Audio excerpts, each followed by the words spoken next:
നമസ്കാരം. യോഗസൂത്രം 1.5 1.6 ഇതായിരുന്നു നമ്മൾ കഴിഞ്ഞ വീഡിയോ ക്ലിപ്പിൽ പറഞ്ഞത്.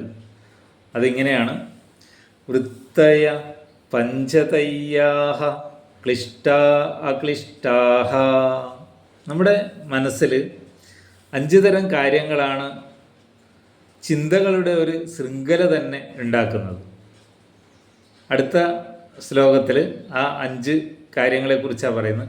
പ്രമാണ വിപര്യയ വികൽപ്പ നിദ്ര സ്മൃതയ. പ്രമാണ, വിപര്യം, വികൽപ്പം, നിദ്ര, സ്മൃതി, 5 കാര്യങ്ങൾ. അതിൽ ഒന്നാമത്തെ കാര്യം മാത്രം നമുക്കിപ്പോൾ ചെറിയൊരു ക്ലിപ്പിലൂടെ ഞാൻ പറയാം. പ്രമാണം. പ്രമാണത്തിൻ്റെ സൂത്രം 1.7 പറയുന്നുണ്ട്: പ്രത്യക്ഷ അനുമാന ആഗമാഹ പ്രമാണാനി.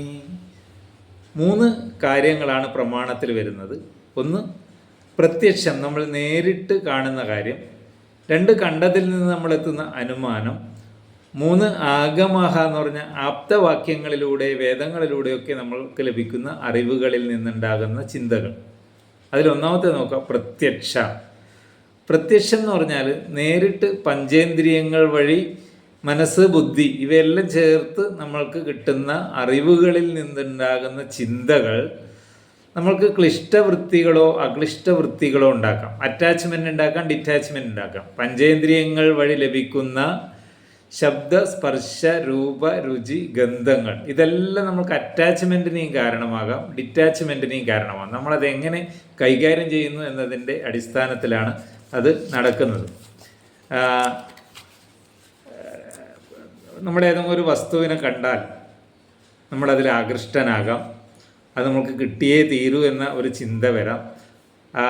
അത്തരത്തിൽ അറ്റാച്ച്മെൻ്റ് ഉണ്ടാകും. അത് ഭഗവത്ഗീതയിലെ ഒറ്റ ഒരു ശ്ലോകം മാത്രം പറഞ്ഞാൽ ഇത് നമുക്ക് വിശദീകരിക്കാൻ പറ്റും. കൂടുതൽ പറയേണ്ട കാര്യമില്ല. ആ ഒരു ശ്ലോകം ഞാൻ പറയാം.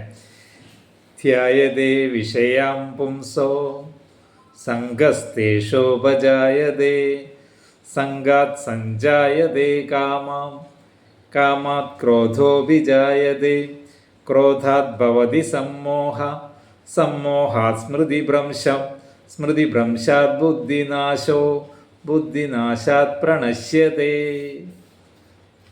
അതായത് ഏതെങ്കിലും ഒരു സാധനം കണ്ടു കഴിഞ്ഞാൽ അതൊരു വസ്തുവാവാം, ഒരു പൂവാവാം, അല്ലെങ്കിൽ ഒരു വ്യക്തിയാവാം. കണ്ടു കഴിഞ്ഞാൽ അതിനെക്കുറിച്ച് തന്നെ ചിന്ത ഉണ്ടാവുക.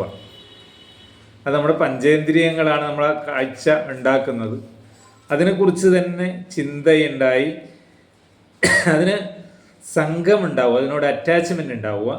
അത് കഴിഞ്ഞാൽ സംഘാത് സഞ്ജായതേ കാമം.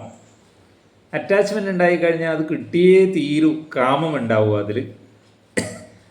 പിന്നെ കിട്ടുന്നില്ലെങ്കിൽ അതിനുള്ള കാമാത് ക്രോധോഭിജായതേ, ക്രോധമുണ്ടാവുക, ദേഷ്യമുണ്ടാവുക. ക്രോധാത് ഭവതി സമ്മോഹം ഉണ്ടാവുക. സമ്മോഹ സ്മൃതിഭ്രംശ, പിന്നെ ഓർമ്മയും ധാരണയും ഒന്നും ഉണ്ടാവില്ല. പിന്നെ സ്മൃതിഭ്രംശാത് ബുദ്ധിനാശ, ബുദ്ധി നശിച്ചു പോവുക. ബുദ്ധിനാശാത് പ്രണശ്യതി, ഒരാൾ നശിക്കാൻ തന്നെ ഈ ഇന്ദ്രിയങ്ങൾ മുഖേന ഉണ്ടാവുന്ന പ്രത്യക്ഷത്തിലുള്ള ഒരു അനുഭവം ഒരാളുടെ നാശത്തിന് പോലും കാരണമായേക്കാം. അപ്പോൾ ആ വൃത്തി നമ്മുടെ നാശത്തിന് കാരണമാകാം.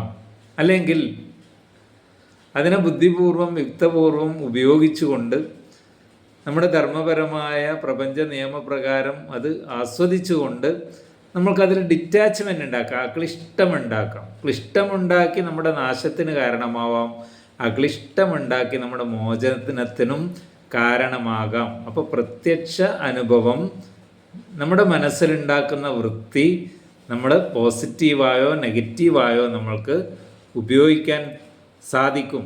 അത് അക്ലിഷ്ടമാക്കുക എന്നതാണ് യോഗയിലൂടെ നമുക്ക് സാധിക്കുന്നത്. ഏതൊരു അനുഭവവും നമ്മുടെ ആ ഒരു പരിമിതി വെച്ചുകൊണ്ട് മാത്രം അനുഭവിക്കുക, അതിന് അറ്റാച്ച്മെൻ്റ് ഉണ്ടാകാതെ വിഷയങ്ങൾ ആസ്വദിച്ച് ജീവിക്കാൻ പഠിക്കുക എന്നതാണ് യോഗ മാർഗം. ചിന്തിക്കുക. Thank you.